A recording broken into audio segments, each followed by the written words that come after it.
السابقون الأولون من المهاجرين والأنصار والذين اتبعوهم صدق الله العلي العظيم وصدق رسوله النبي الكريم نحن على ذلك لمن الشاهدين والشاكرين والحمد لله رب العالمين۔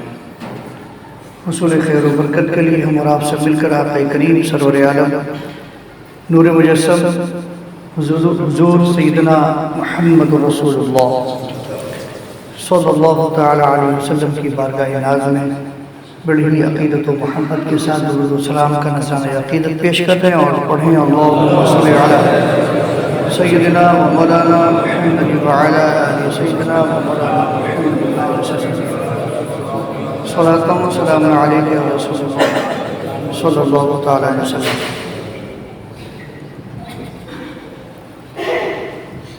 اسلامی سال کا یہ آخری مہینہ ہے اور اس میں بھی آج 29 تاریخ ہے، لیکن اس ضمن میں ایک بات یاد دلانی ہے، وہ یہ امیر المؤمنین حضرت سیدنا فاروق اعظم رضی اللہ تعالیٰ عنہ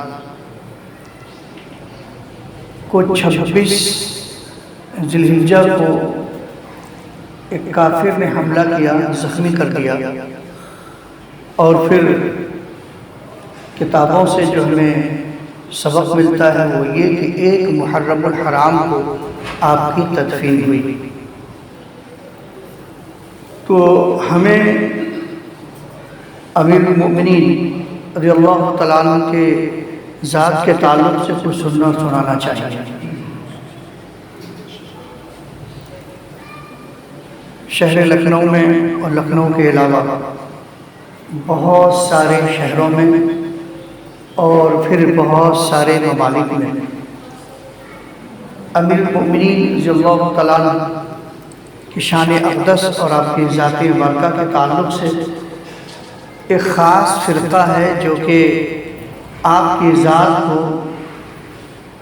بڑے توہین آمیز لفظوں سے وہ یاد کرتا ہے، اور اہل بیت اطہار کی محبت کا سہارا لے کر یا اس کی دہائی دے کر یا اس کے ذریعہ اصحاب کرام، بہت سارے اصحاب کرام کی ذات پر وہ توہین و تنقیص کیا کرتے ہیں۔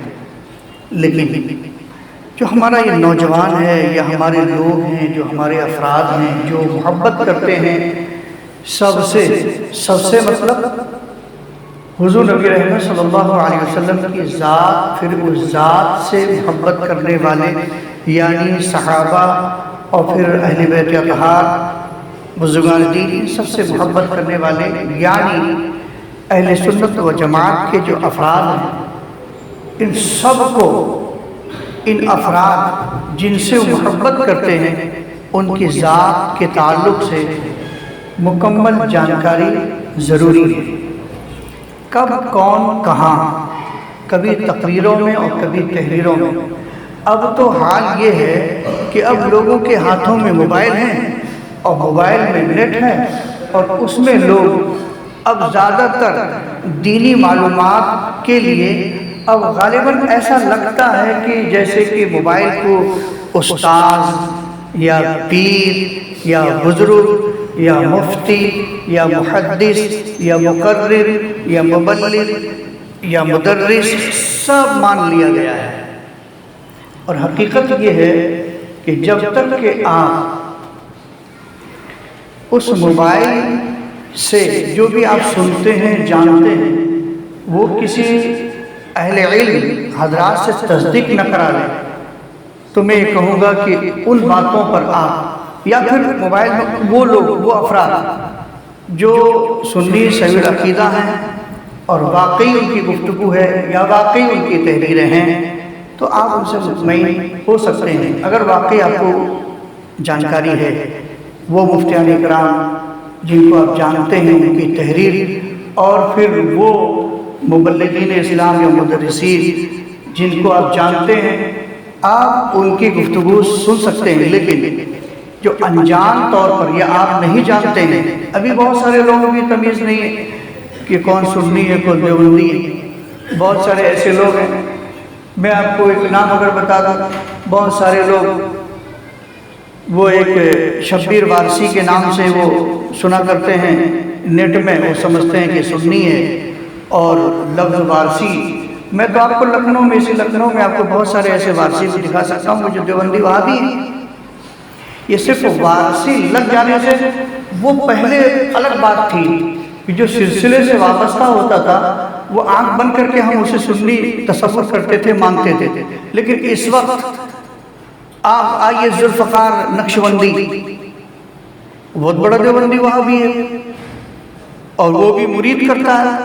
اب لوگ تصور کرتے ہیں کہ صاحب نقشبندی، ہم لوگ بہت پہلے طالب علمی کے دور میں جب کسی کتاب کو ہم خریدنے جاتے تھے، تمام ذات سے واقف تو نہیں تھے، لیکن کتابوں کے مصنف کے نام کے آگے چشتی، قادری، نقشبندی جب یہ سب دیکھتے تو یہ سنیوں کی کتاب ہے۔ لیکن اب تو اور بالکل ہوشیار رکھنے کی ضرورت ہے، بالکل آنکھ بند نہیں، ہر وقت کھلے رکھنے کی ضرورت ہے، اور صرف آنکھ ہی نہیں بلکہ دماغ اور جانکاری کو بھی کھولے رکھنے کی ضرورت ہے، ورنہ کون چشتی اور قادری اور رضوی اور کیا کیا بن کر وہ کس کو کتنا گمراہ کر دے۔ کبھی تو میں یہ آپ کو یہ بتانا چاہوں گا، کبھی یہ موبائل کی بات چل رہی ہے تو میں آپ کو ایک جانکاری کے اعتبار سے آپ کو ہوشیار کرنا چاہتا ہوں کہ بہت ساری ایسی باتیں آتی ہیں کہ لوگ جو ہیں کوئی سنی بن کے کوئی قادری بن کے وہ کسی دوسرے سلسلے کو برا بھلا کہتا ہے، تو دوسرے سلسلے والا وہ پھر اسے برا بھلا کہتا ہے، لیکن اسے خود بھی نہیں پتہ ہے کہ وہ کون ہے، اس کی شکل کیا ہے۔ کوئی وہابی وہ قادری بن کے کسی سلسلہ کے آپس میں دونوں لڑیں، یہ بھی کرتے ہیں۔ تو اس طرح موبائل اور یہ فیس بک ہے یا واٹس ایپ ہے، اس کے ذریعے سے جو کوئی آدمی یہ سمجھنا چاہتا ہے کہ ہم دین کو مکمل پر سمجھ لیں، بہت سارے لوگ تو ایسے ہیں کہ بہت ساری چیزیں اس کو جہاں سنا اور کہا کہ بھئی اسلام میں یہ ہے۔ آپ کیا سمجھتے ہیں؟ اب تو عیسائی اور یہودی بھی اس میں پھان پڑے ہیں، وہ بخاری شریف اور دیگر حدیث کی کتابیں اور وہ اس میں خرد برد کر کے اب اس میں اپلوڈ کر رہے ہیں۔ اب کوئی آدمی اگر عام سا انسان ہو، جب اس کو اتنی جانکاری نہیں ہوگی تو کیا سمجھ سکتا ہے، وہ کیا بتا سکتا ہے، کون کیا کہہ رہا ہے۔ اسی طرح وہ شبیر وارسی ہے، وہ پکا سنی بن کے، وہ پکا شیعہ ہے، وہ بالکل مکمل شیعہ ہے، اور وہ سنی بن کے آپ سے گفتگو کرتا ہے، آپ کے سامنے آتا ہے۔ اس کے بعد میں ہمارے جو وہ خاص طور پہ وارسی بھائی وہ یہ تصور کرتے ہیں کہ وہ ہمارا آدمی، آپ کا نہ کسی کا آدمی نہیں، وہ صحابہ کا دشمن، جو صحابہ کا دشمن ہے وہ سنی ہو ہی نہیں سکتا، وہ سنی نہیں ہو سکتا۔ تو اس لیے ضروری ہے کہ ہم جو اصحاب کرام ہیں، جو خلفائے راشدین ہیں، ہم ان کی گفتگو کیا کریں، ہم ان کے زندگی کے احوال کو یاد رکھیں اور آپس میں گفتگو کریں۔ کوئی شخص ہے جو شبیر وارسی ہے، سنی ہے، ٹھیک ہے، سرکار غوث اعظم کی تعریف کروا لیجیے، زندگی میں نہیں کرے گا وہ شخص۔ سنی ہے، سرکار اعلیٰ حضرت، اس اعلیٰ حضرت کا نام اس لیے لے لیا جاتا ہے کہ یہ ایسی مہر ہے یا ایسی پہچان ہے، خالی ایک شخص کے سامنے لے لیجئے نام، یا پھر اس سے کہیے کہ اس سلسلے میں تم گفتگو کر لو، تو بس چہرے کا جغرافیہ بدل جائے گا، وہ تعریف کر ہی نہیں سکتا۔ یہ ایسا کڑوا گھونٹ ہے تو وہ تسلیم نہیں کر سکتا۔ میں یہ بتانے جا رہا تھا، امیر المؤمنین حضرت فاروق اعظم رضی اللہ تعالیٰ عنہ کی شخصیت، آپ کی ذات کتنی مقبول ہے۔ میں دو تین اگر آپ کو خاص بات بتاؤں آپ یاد رکھ سکتے ہیں۔ حضرت فاروق اعظم رضی اللہ تعالیٰ عنہ کو حضور نبی رحمت صلی اللہ تعالیٰ علیہ وسلم نے ابو حفص کا لقب دیا ہے۔ آپ اس لقب کو آپ اپنی جانکاری کے اعتبار سے سماعت کر رہے ہوں گے۔ آپ کے کئی نام ہیں۔ حضرت جبرائیل فرماتے ہیں کہ یا رسول اللہ صلی اللہ علیہ وسلم، حضرت فاروق اعظم رضی اللہ تعالیٰ عنہ، حضرت جبرائیل حضور کی بارگاہ میں تشریف رکھتے ہیں تو حضرت فاروق اعظم رضی اللہ تعالیٰ عنہ کی آمد ہوتی ہے، تو حضرت جبرائیل فرماتے کہ یہ فاروق آ رہے ہیں، جبکہ نام عمر تھا، تو فرمایا یہ فاروق آ رہے ہیں۔ تو حضور نے فرمایا کہ جبرائیل تم پہچانتے ہو؟ تو کہا کہ یا رسول اللہ صلی اللہ علیہ وسلم، آسمان میں تمام فرشتے آپ کو پہچانتے ہیں، صرف میں ہی نہیں پہچانتا ہوں۔ آسمان میں تمام فرشتے پہچانتے ہیں اور فاروق کے نام سے جانتے ہیں۔ آپ کا نام آسمان میں فاروق ہے، اور انجیل میں آپ کا نام، انجیل میں بھی حضرت فاروق اعظم رضی اللہ تعالیٰ عنہ کا نام ہے، کافی ہے، اور توریت میں بھی آپ کا نام ہے، اور یہ بھی فرمایا کہ جنت میں تو آپ کا نام سراج ہے، جنت میں بھی نام ہے حضرت عمر رضی اللہ تعالیٰ عنہ کا۔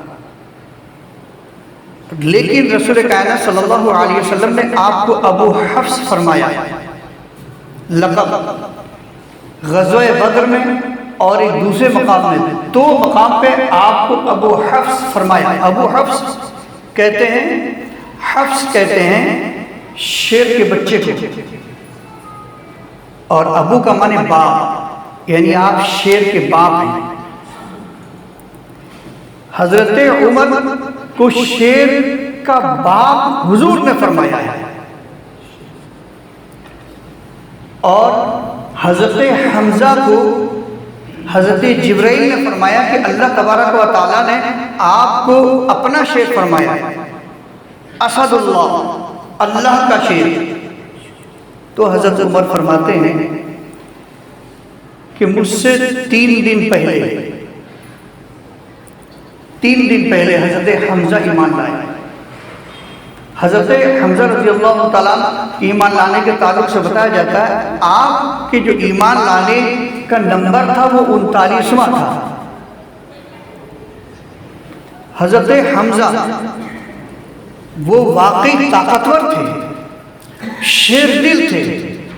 مکہ المکرمہ میں لوگ ان کو بڑی قدر کی نگاہ سے دیکھتے تھے، طاقت کے اعتبار سے، اور آپ اپنے سر میں جو پگڑی باندھتے تھے تو اس میں شترمرغ کے ایک پنکھ لگایا کرتے تھے حضرت حمزہ، یعنی آپ کے الگ ایک پہچان تھی۔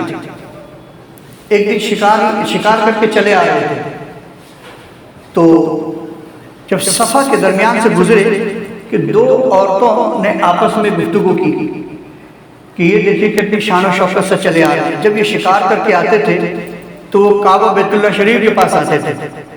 یہ اس وقت کا ایک رواج تھا کہ کعبہ عظمت والی جگہ ہے، اور کل بھی تھی، آج بھی ہے اور رہے گی انشاءاللہ۔ تو لوگ اس وقت حالت کفر میں بھی کعبہ کی عزت کرتے تھے۔ تو جب لوگ آتے سفر کر کے تو بیت اللہ شریف کے پاس آتے تھے، شکار کر کے جب آتے وہاں بھی آتے تھے۔ تو حضرت حمزہ چلے آ رہے ہیں، 2 خاتون گفتگو کر رہی ہیں، ان کو معلوم نہیں ہے کیا کہ آج ابو جہل نے حضور کو ستایا ہے۔ حضور نبی رحمت صلی اللہ علیہ وسلم ادھر سے تشریف لے جا رہے تھے، سامنے ابو جہل مل گیا۔ تو اللہ کے حبیب صلی اللہ علیہ وسلم نے ابو جہل کو دین کی دعوت دی، اسے سمجھایا، تو وہ غصے میں ہو گیا۔ اس کو ناز تھا کہ میں اتنا بڑا ہوں، جو ایمان لاتا ہے میں اسے ستاتا ہوں، جو کلمہ پڑھ لیتا ہے میں اسے مارتا ہوں، میں یہاں پر دادا گیری کرتا ہوں، اتنا بڑا دادا، اور مجھ سے ملاقات ہو گئی تو مجھے دعوت دی جا رہی ہے۔ یہ اس نے اپنے آپ کو تصور کیا کہ مجھے اسلام کی دعوت دی جا رہی ہے۔ تو اس نے ایک نوکیلا پتھر اٹھایا اور حضور پہ حملہ کر دیا۔ تو آقا کریم صلی اللہ علیہ وسلم کے جسم اطہر سے خون نکلنے لگا، کپڑوں پر آیا۔ اللہ کے نبی صلی اللہ علیہ وسلم وہاں سے اب تشریف لے آئے، کعبہ بیت اللہ شریف کے سامنے آ کر رب کا شکر ادا فرما رہے ہیں اور حالت سجدے میں۔ حضرت حمزہ جب آئے تو 2 خاتون نے اسی واقعے کی گفتگو کی کہ گویا کہ حمزہ کو معلوم نہیں کہ ان کے بھتیجے کو زخمی کر دیا گیا ہے، اگر معلوم ہو جائے تو یہ کہاں برداشت کرنے والے۔ تو حضرت حمزہ نے سن لیا اور اس کے بعد میں آواز دی اور کہا کہ تم کیا گفتگو کر رہی ہو؟ میرے بھتیجے کو کسی نے مارا؟ تو کہا کہ ہاں، پوری بات بتائی۔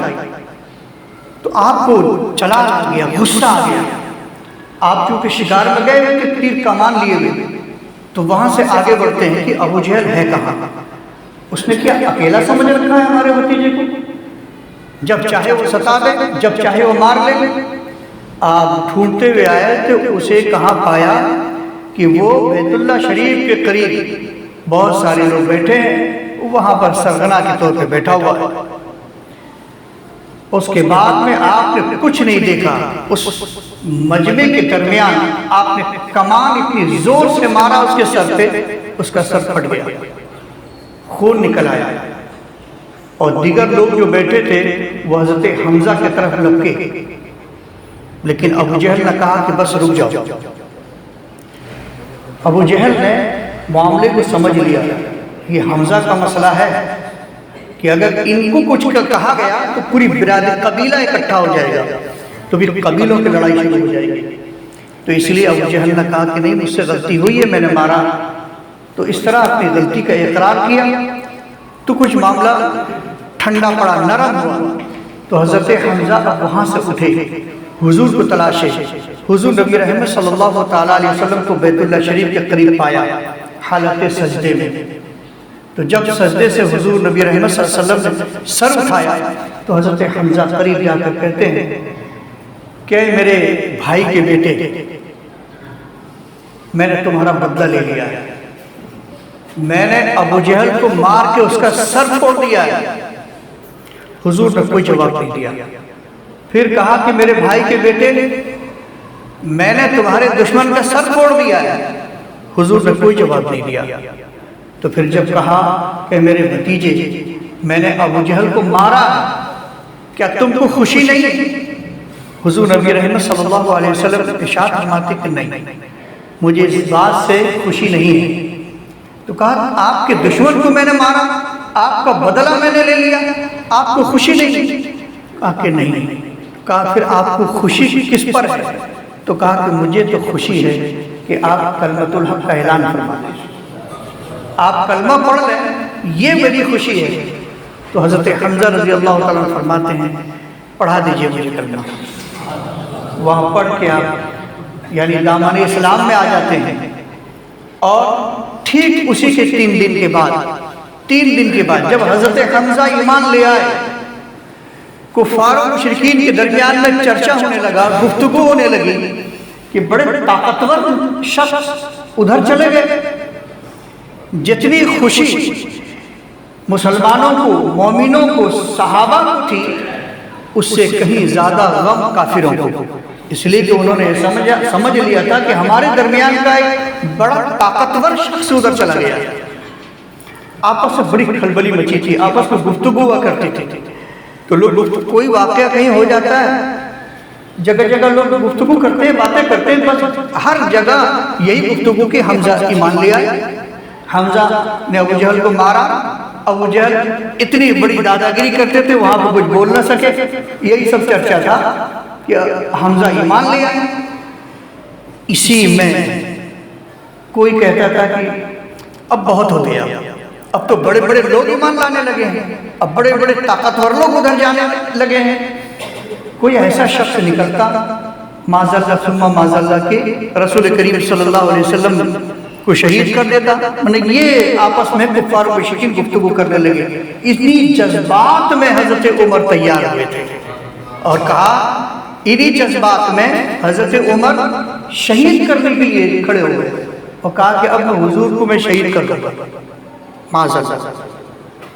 وہی حضرت عمر کے آپ بارہا اس واقعے کو سماعت کرتے رہتے ہیں کہ حضرت عمر گئے تلوار لے کر، راستے میں جو کچھ ہو وہ تو آپ جانتے ہیں کہ آپ کی بہن ہے، آپ کی بہن، آپ اس بات کو بھی یاد رکھیں، عورتوں میں اگر آپ شمار کریں، عورتوں میں حضرت خدیجہ الکبریٰ رضی اللہ تعالیٰ عنہ اور آپ کی جو صاحبزادیاں تھیں، ان کے بعد عام عورتوں میں اگر سب سے پہلے کوئی ایمان لایا ہے تو وہ ہے حضرت ام جمیل ان کا بھی اصلی نام فاطمہ ہے، اصلی نام فاطمہ ہے، وہ کئی لقب سے وہ جانی جاتی ہے، اکثر و بیشتر کہ آپ ام جمیل ہی کے نام سے آپ سنتے رہے ہیں، تو اسی نام کو آپ کے سامنے رکھا ہوں کہ وہ حضرت عمر کی بہن جو ایمان لا چکی تھی۔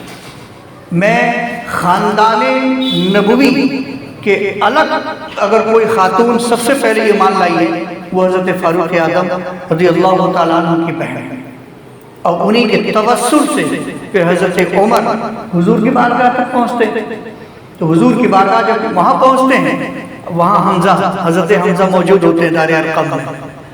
اب حضرت عمر پہنچ رہے بارگاہ نبوی میں، تلوار ساتھ میں ہے، لیکن جب دیکھا حضرت حمزہ نے کہا کہ بس ٹھیک ہے آنے دو، انہیں کوئی نہ روکے، نیت اچھی ہے تو استقبال ہوگا، اگر نیت خراب ہے تو انہی کی تلوار سے سر کو تن سے جدا میں کر دوں گا، یہ حضرت حمزہ کا کہنا تھا۔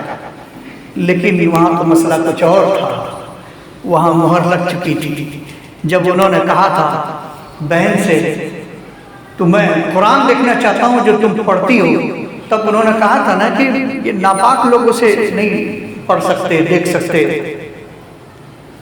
تب وہ نہانے گئے، نہایا، تو جب وہ تو اپنے جسم پر پانی ڈال رہے تھے نا، لیکن رب تبارک و تعالیٰ ان کے جسم ان کے دل کو دھو رہا تھا، یہ اپنے جسم کو دھو رہے تھے، لیکن رب تبارک و تعالیٰ اپنی رحمت سے اپنی قدرت سے ان کے دل کو دھو رہا تھا، اور کفر و شرک کے ظلمات سے نکال کر نور ایمان سے ان کے قلب کو منور کیا جا رہا تھا، اور وہاں روشنی مل چکی تھی، عظمت قرآن سے وابستہ ہو چکے تھے، فیض قرآن ان کو مل چکا تھا، اور اسی کے سائے میں آگے بڑھ رہے تھے بارگاہ رسالت مآب صلی اللہ علیہ وسلم میں۔ جب وہ حاضر ہوئے تو اس وقت ان کا وہ والا نشہ وہ ختم ہو کے اب وہ دوسرا سرور آ چکا تھا، یعنی جو کفر کا نشہ تھا وہ ختم ہو رہا تھا، اور ایمان کا جو سرور تھا وہ ان پہ سوار ہو رہا تھا۔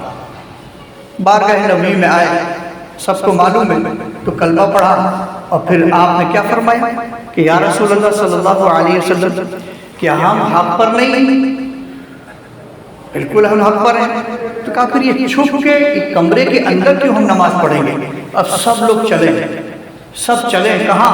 اب بیت اللہ شریف کے سامنے اب نماز پڑھی جائے گی، لیکن یہ معلوم ہونا چاہیے ایمان لانے کے بعد انہوں نے وہ بہت بڑا کام اور کیا تھا، وہ بہت بڑا کام یہ کہ پھر نکلے مکے کی گلیوں میں، نکل کر بڑے بڑے رشتے میں ماموں لگتا تھا، سگا ماموں نہیں تھا ابو جہل، چچا زاد بہن کے اعتبار سے وہ ماموں تھا، لیکن اس کے دروازے پہ بھی گئے، دروازہ کھٹکھٹایا اور کہا ماموں باہر نکلو، کہا کہ خیریت، کہا کہ ایمان لا چکا ہوں، بڑے کمزور لوگوں کو ستایا ہے، بہت مارا ہے، میں ایمان لے آیا ہوں۔ ہمت نہیں پڑی ابو جہل کی، باہر نکلے، اسی طرح بہت سارے کافروں کو انہوں نے بتا دیا کہ میں ایمان لا چکا ہوں، حضور کے بارگاہ میں تشریف لائے، اور پھر کہا کہ اب ہم باہر نکل کے نماز ادا کریں گے، حالانکہ اس وقت نماز فرض نہیں ہوئی تھی، نماز فرض نہیں ہوئی تھی، لیکن نماز فرض ہونے سے پہلے نبی اکرم صلی اللہ علیہ وسلم نماز ادا فرماتے تھے، تو پھر نماز پڑھنے کے لیے دو قطاریں بنی، ایک میں حضرت حمزہ ایک میں حضرت عمر۔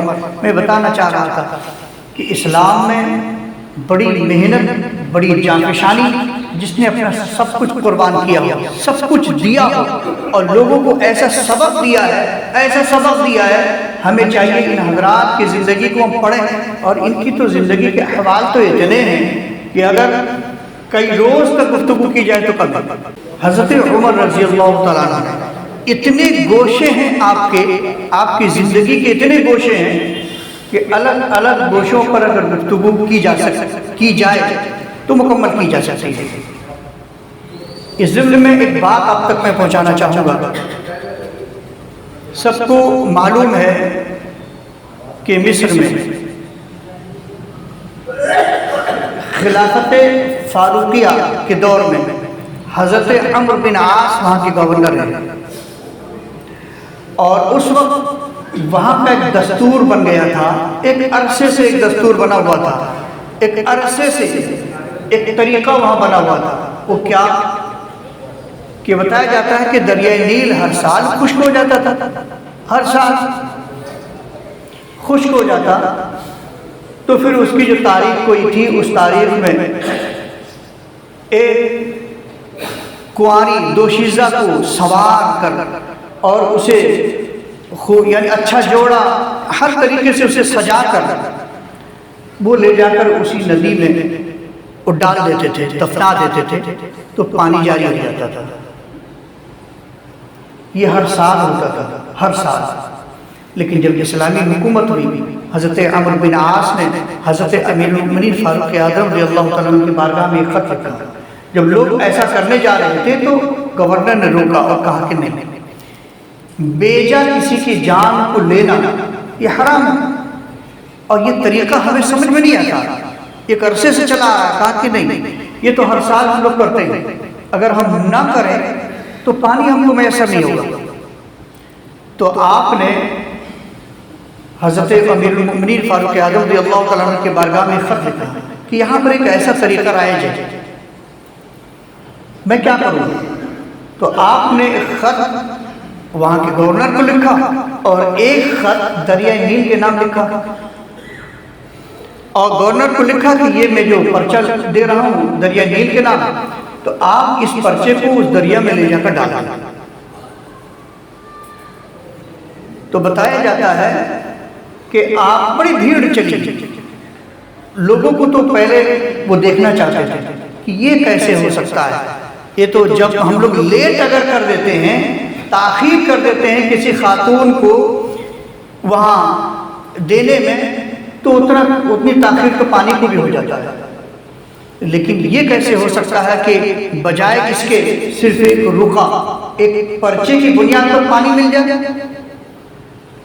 بڑی بھیڑ اکٹھا ہوئی. حضرت عمرو بن عاص وہاں تشریف لے گئے، اور جانے کے بعد میں آپ نے اس میں پرچی رکھی اور پھر وہاں سے آپ کنارے تک آئے.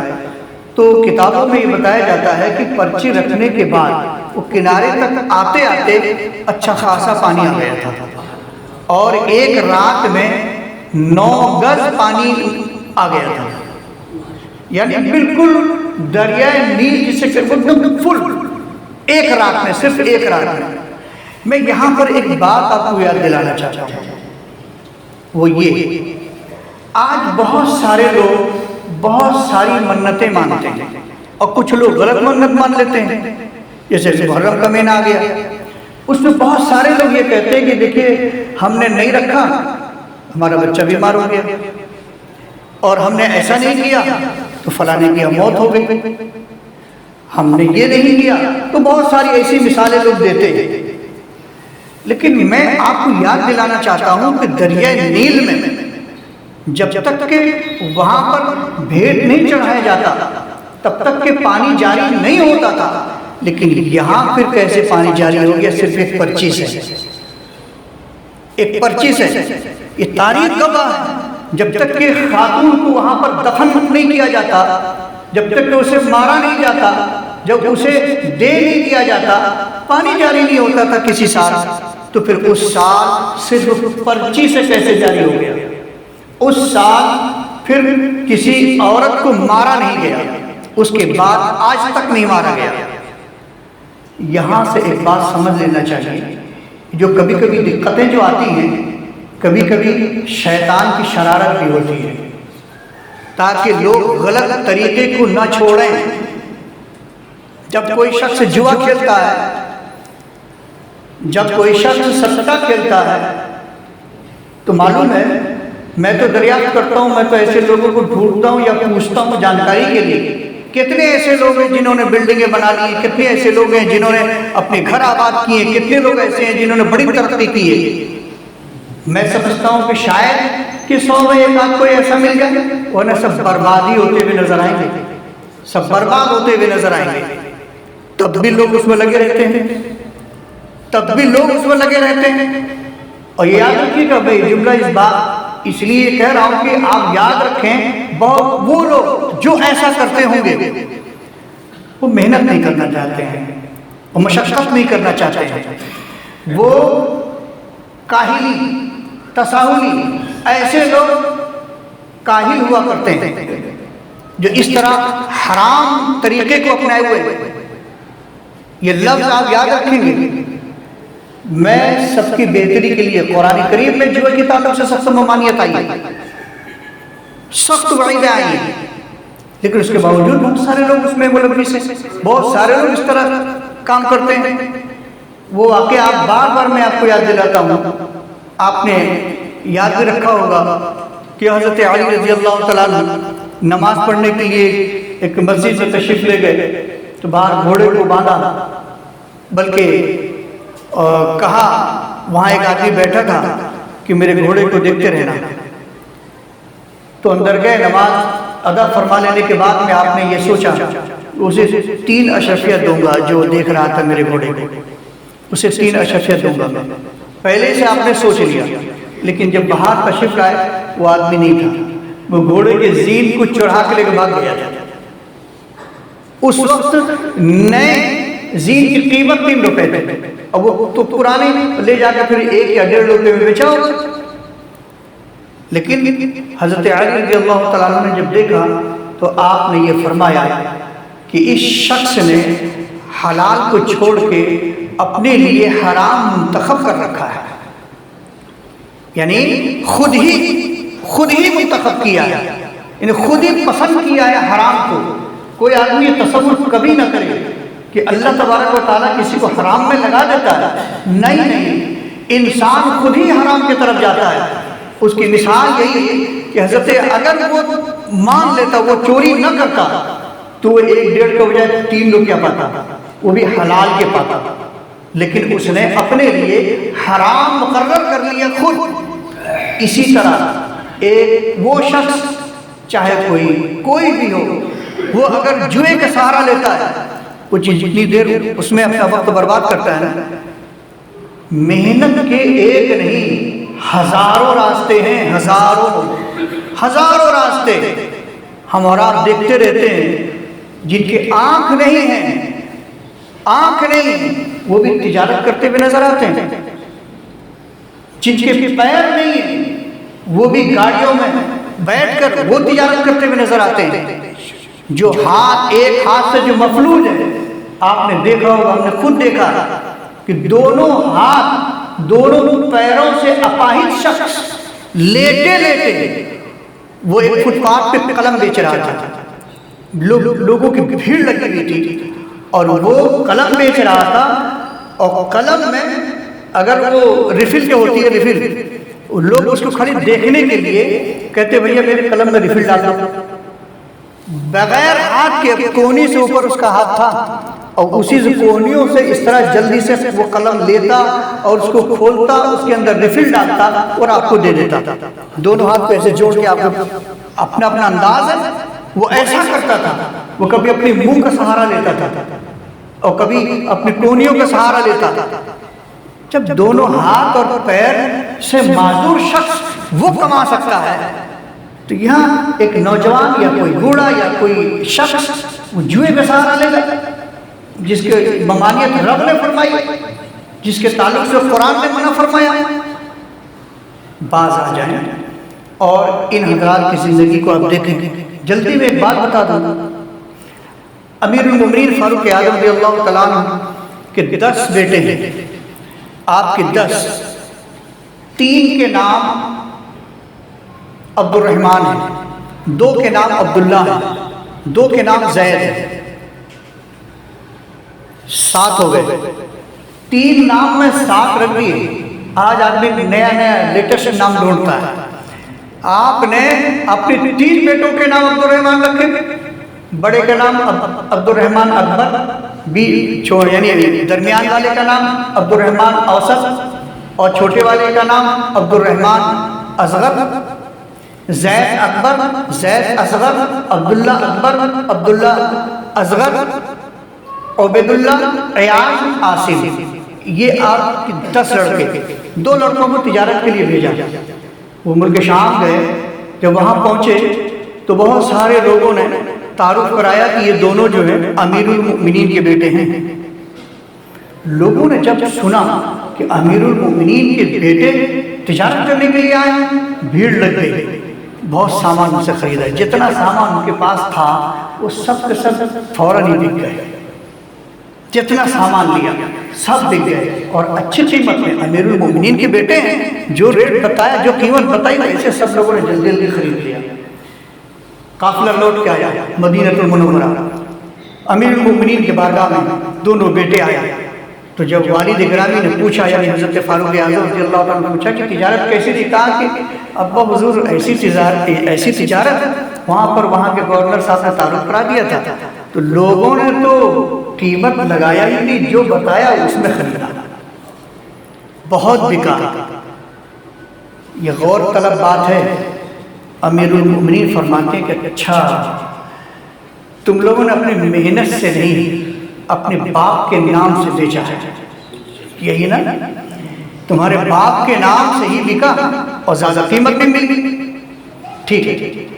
اور لوگوں کو بلایا، ان لوگوں کی کتنی تجارت ہوئی تھی، اور بھی لوگ گئے تھے مدینہ مکرمہ کا، تو وہاں سے اور بھی تاجر گئے ہوئے تھے، تو ان سے پوچھا کہ آپ نے کتنا بیچا، آپ نے کتنا بیچا، آپ نے کتنا بیچا، تو ان کی قیمت نکال لی، ان کو جتنا منافع ہوا، کہا کہ اتنا منافع صرف آپ کا ہے، اتنا منافع صرف آپ کا، جتنا سب کا اتنا آپ کا، اور اس کے علاوہ جو یہ ذخیرہ ہے یہ سب بیت المال میں جمع ہوگا دین کے لیے، اس لیے کہ میں دین کا ہوں، میں خلیفۃ المسلمین ہوں، میں امیر المؤمنین ہوں، امیر المؤمنین کے نام پر تجارت ہوئی ہے، اس لیے اس کا فائدہ بیت المال میں جمع ہوگا۔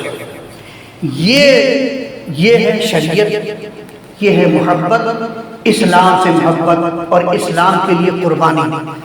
اپنے گھر والوں کو بھی درس دیا کہ نہیں، زندگی گزارو اسلام کے سائے میں، طریقہ اسلام کے طور پر، کوئی ادھر ادھر نہیں، وہ ذات جن کی ہر بات ہمارے لیے سبق ہے، ہم ان کی زندگی کو پڑھیں اور سمجھیں، انشاءاللہ العزیز بڑی ترقی ملے گی، بڑی کامیابی ملے گی۔ یہ وہ لوگ ہیں جن سے محبت کرنا ضروری ہے، لازم ہے ہم سب کے لیے، انہی میں سے یہ بھی وہ ذات ہے حضرت فاروق اعظم رضی اللہ تعالیٰ عنہ۔